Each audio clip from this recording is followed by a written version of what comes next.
আসসালামু আলাইকুম। সবাই কেমন আছেন? আশা করি ভালো আছেন। আজকে আপনাদের সাথে একটা অন্যরকম শাকের রেসিপি শেয়ার করছি। এটা কী শাক বলেন তো? এটা হচ্ছে বুনো পেপলি শাক, যেটা আমাদের বাড়ির আশেপাশে হয়ে থাকে যেখানে সেখানে, এবং এটা অনেক সময় আমরা আগাছা মনে করে তুলেও ফেলি, এবং আমি তো ছোটোবেলায় এই শাক নিয়ে অনেক খেলেছি। তো এই শাকের রেসিপিটাই আপনাদের সাথে শেয়ার করছি। এটা কিন্তু অনেক মজা, যারা খেয়েছেন তারা তো জানেনই, এবং যারা খাননি তারা একটু ট্রাই করে দেখবেন। বিশ্বাস করেন, আপনি আপনার বাড়ির আশেপাশে এই শাক খুঁজতে থাকবেন শুধু রান্না করে খাওয়ার জন্য।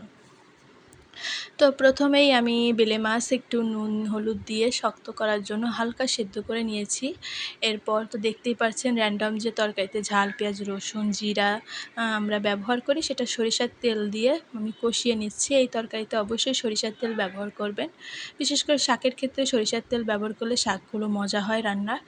দেন আমি এই যে কষিয়ে নেওয়ার পর পানি যখন একটু ফুটে উঠলো, তখন শাকটা দিয়ে দিচ্ছি। পানি কিন্তু অল্প পরিমাণ দিবেন, কারণ এই শাকে কিন্তু বেশি একটা জাল লাগে না, অল্পতেই সেদ্ধ হয়ে যায় এবং খুব দ্রুত ঝটপট রান্না হয়ে যায়। দেন আমি এর ভেতরে যে আমার নুন হলুদ দিয়ে সেদ্ধ করা বেলে মাছটা ছিল, সেটা কিছুটা পাতাটা সেদ্ধ হওয়ার পর উপরে দিয়ে দিচ্ছি, এবং পুরোপুরি শুকনো শুকনো করে আমি এটা তুলে ফেলবো। দেন আমাদের তরকারি রেডি।